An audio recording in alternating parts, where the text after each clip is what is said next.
There is no relationship like the one we have with the land. Where else can we escape from it all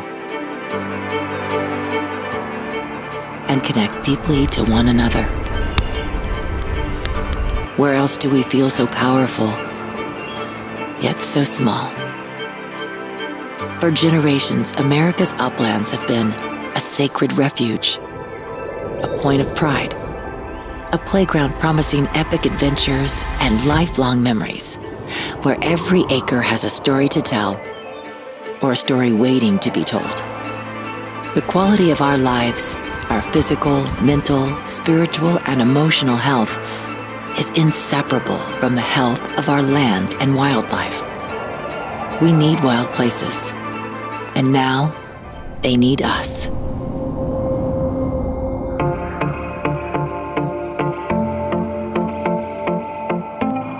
Today, the uplands are some of the most threatened places in the world. And when we lose these places, we lose more than the land itself. We'd lose wildlife, the pheasants and quail we hunt, the pollinators that fragile ecosystems and farmers alike depend on. We lose the grasslands, wetlands, and forests that nourish the soil and keep water clean. We lose small businesses that depend on hunting and outdoor recreation. We lose our connection to the land and the opportunity for future generations to develop that bond. This is what's at stake. And this is what Pheasants Forever and Quail Forever are working to save.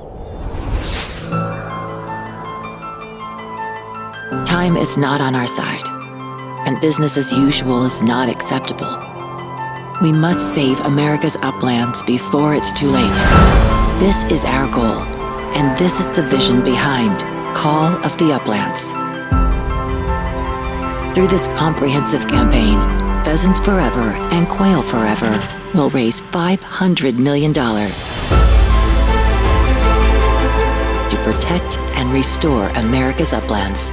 It's an unprecedented investment in every aspect of our work.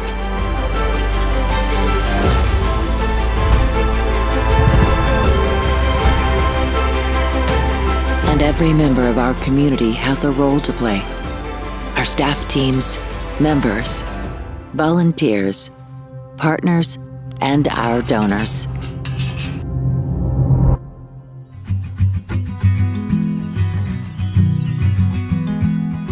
My land is located in the Osage Cuestas along the Kansas-Missouri border, and that was originally grassland.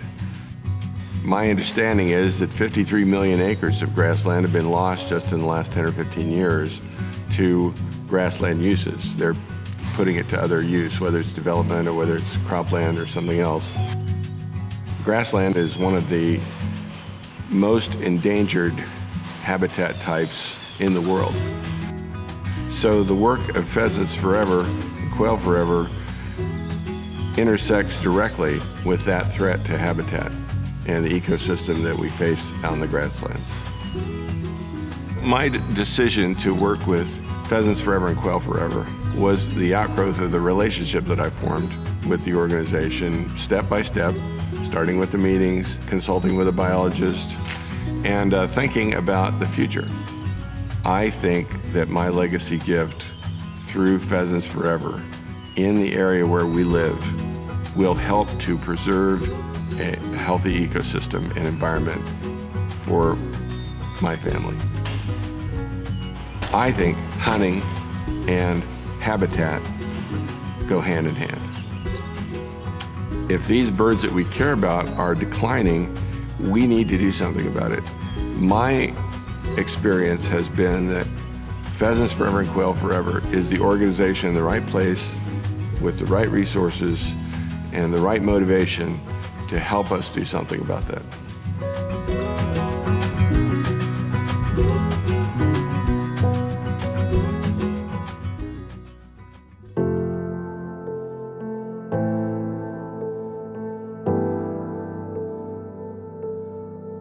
So my dad taught me how to hunt, why we hunt, and the enjoyment of it, and a love for the outdoors and a passion for the outdoors.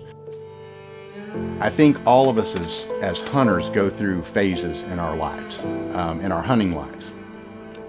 And I see it in my kids, I see it in their friends that we've taken hunting. I've seen it in my friends who had never hunted, but I take them with me now.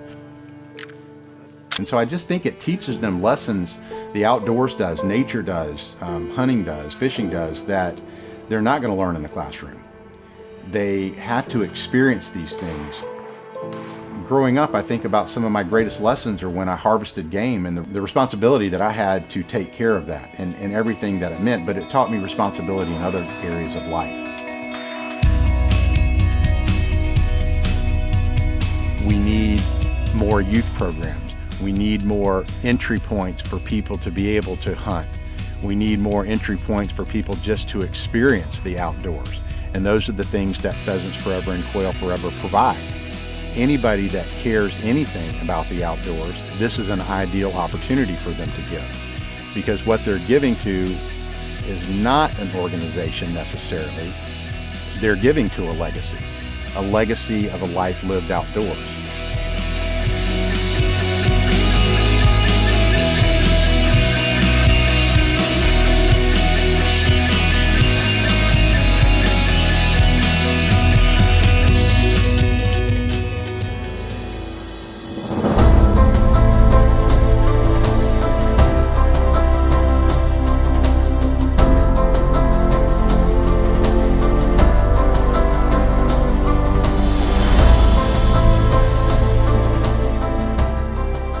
I grew up in southwest Montana on a cattle ranch, and conservation was a priority and value for my parents, and we have a lot of pheasants on our property.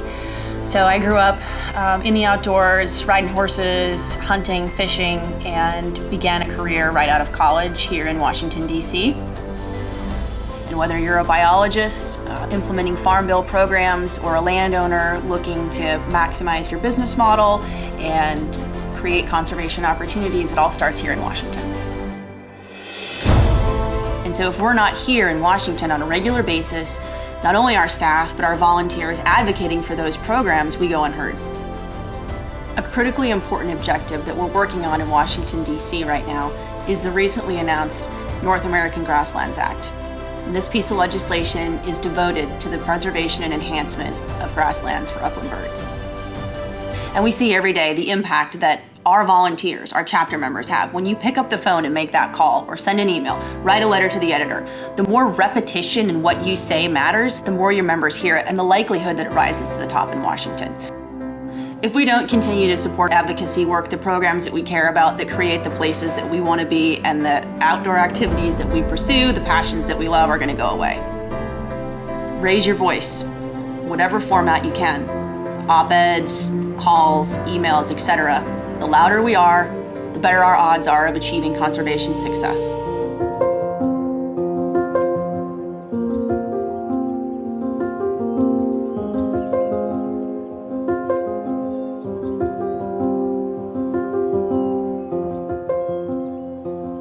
So often I look and say, the generation before you has created this for you.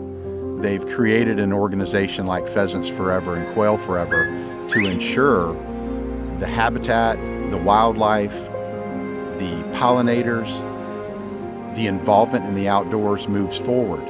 And now that generation is getting older and less able to do things, and now the responsibility falls on your shoulders. I'm getting older. I won't be around forever. I have grandkids. And so what kind of a world are we going to leave for them? If we don't stay in the game and get in the game with a new and stronger message, we're going to get left behind. And if we're left behind, so are pheasants and quail.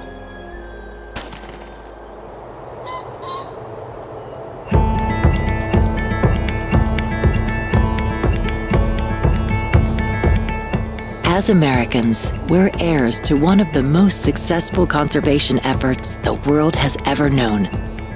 The land belongs to all of us. And we owe it to the life it supports and the lives it enriches to restore what has been lost, protect what is here, and pay it forward.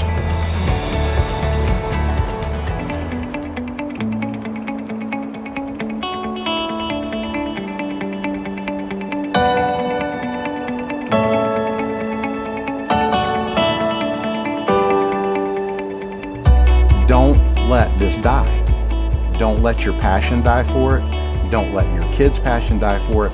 Don't let people take this away.